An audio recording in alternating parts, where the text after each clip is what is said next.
Israeli सेना ने major की मौत का बदला लिया है। मेजर बेन डेविड के कातिल पर एयर स्ट्राइक की है इजरायल की सेना ने। आईडीएफ का दावा, मारा गया हमास का लड़ाका। खान यूनिस के हमाद टाउन पर आईडीएफ का अटैक।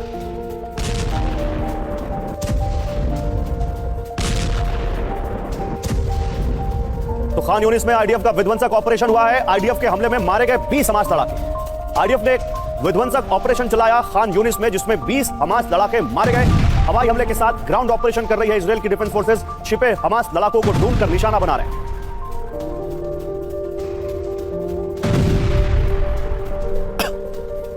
और गाजा में आमने सामने की जंग का विध्वंसक वीडियो सामने आया है। आईडीएफ पर हमास लड़ाके ने की अंधाधुंध फायरिंग के साथ किया आईईडी अटैक।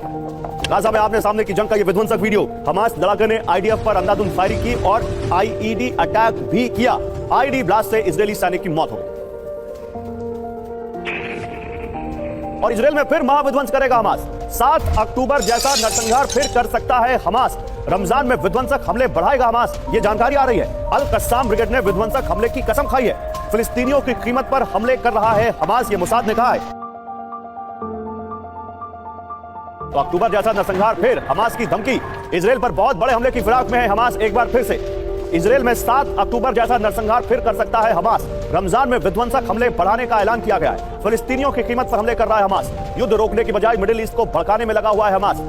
अल कस्साम ब्रिगेड प्रवक्ता अबू उबैदा ने धमकी दी है। लेकिन मैं एक सीधा सवाल पूछता हूं एम्बेसडर वोरा आपसे, क्या अब 7 अक्टूबर जैसा हमला मुमकिन है दोबारा? मैं अभी जनरल सेना साहब की बात सुन रहा था। बहुत मैं इत्तेफाक रखता हूँ, जो कुछ वो कहते हैं उनकी बहुत इज्जत करता हूँ। ये फ्रीडम ऑफ नेविगेशन की जो बात कर रहे थे ना सुएज कनाल में, ये फ्रीडम ऑफ नेविगेशन नहीं, फ्रीडम ऑफ डोमिनेशन है। कि हमारा सिस्टम जो चलता आ रहा था, तुम्हारी ये मजाल कि तुम उसको रोकने की कोशिश कर रहे हो। आपको याद है कि नासिर साहब ने भी, जो मिस्र के राष्ट्रपति थे, अपने कुछ जहाज डुबो दिए थे जब इजराइल के साथ जंग हुआ था, एक्सेट्रा एक्सेट्रा। अब क्या किसी के पास ये ताकत है कि इजराइल पे दोबारा हमला कर सके जैसा हुआ था 7 अक्टूबर को? मैं नहीं मानता कि इजराइल पूरी तरह से सतर्क है। हमला हुआ था कुछ हद तक, इसको अंग्रेजी में ह्यूब्रिस कहते हैं, प्राइड, कि अरे हमसे कौन पंगा लेगा, हम देख लेंगे। अमेरिका का भी यही था जब 9/11 हुआ था, अरे हमसे कौन पंगा लेगा, हम देख लेंगे। और अभी जो ब्रिटेन कर रहा था, अरे हम तो बहुत पावरफुल नेवी है। तो एक जमाना था जब आप पूरे समुद्र पे राज करते थे, आजकल तो छोटी सी नहर पे भी आपका राज नहीं है। तो ये भूल नहीं रहा है पास्ट को, लेकिन इजराइल इस समय सतर्क है। मेरा नहीं मानना है सर, अगर इसको जिहाद डिक्लेयर करके तो मैं कह नहीं सकता, मेरा नहीं मानना है कि ऐसा एक दूसरा हमला हो सकता है। अगर हुआ तो फिर मेरा ख्याल इजराइल का जो फाइनल वेपन है, जो ब्रह्मास्त्र उसका है, वो उसका प्रयोग करेगा सर। सर आपने बड़ी चीज कह दी, लेकिन वो फाइनल वेपन है क्या, ये बताएंगे आप टीवी पर? ये तो सबको मालूम है सर, उसके पास न्यूक्लियर वेपन्स है और डिलीवरी सिस्टम है सर। वो डिलिबरेट एम्बिग्यूटी रखता है कि मैं ये कर दूंगा, वो कर दूंगा, but we all know sir, सारी दुनिया की इंटेलिजेंस कम्युनिटी जानती है, जनरल साहब भी जानते हैं, अगर फिर से हुआ नेतन्याहू साहब एक तो बहुत मजबूत हो जाएंगे, और फिर पब्लिक डिमांड, अभी तो डेमोन्स्ट्रेशन दुनिया की भाग के चला जा, पब्लिक डिमांड्स होंगी, use that weapon finally sir. बड़ी गंभीर बात कर रहे हैं, मुझे लगता है हमको इस पर और आगे बात करनी चाहिए। मैं कुछ और खबरें दिखाता हूं, फिर आप लोगों के पास आता हूं। गाजा में 7 बंधकों की मौत का दावा किया गया है। आईडीएफ एयर स्ट्राइक में बंधकों के मारे जाने का दावा किया गया है। हमास ने वीडियो जारी कर इजरायल पर आरोप लगाए हैं। गाजा में 7 बंधकों की मौत आईडीएफ की यानी इजरायल की सेना की एयर स्ट्राइक में हुई है। ये हमास ने वीडियो जारी करके इजरायल पर आरोप लगाए। आईडीएफ ने हमास पर बंधकों को मारने का आरोप लगाया है। बंधकों पर आईडीएफ हमास में नहीं हो पाया कोई समझौता। एक समझौता हुआ था जब कुछ छूटे थे, उसके बाद से कोई समझौता नहीं हो पाया। और देखिए एक और बड़ी खबर है, गाजा में और भयानक होगी जंग। गाजा में जारी रहेगा विध्वंसक हमला। गाजा में युद्ध जारी रखने को आईडीएफ की मंजूरी मिल गई है। हमास के विनाश तक यह प्रचंड ग्राउंड ऑपरेशन जारी रहेगा। हमास ठिकानों पर आईडीएफ बढ़ाएगी एयर स्ट्राइक।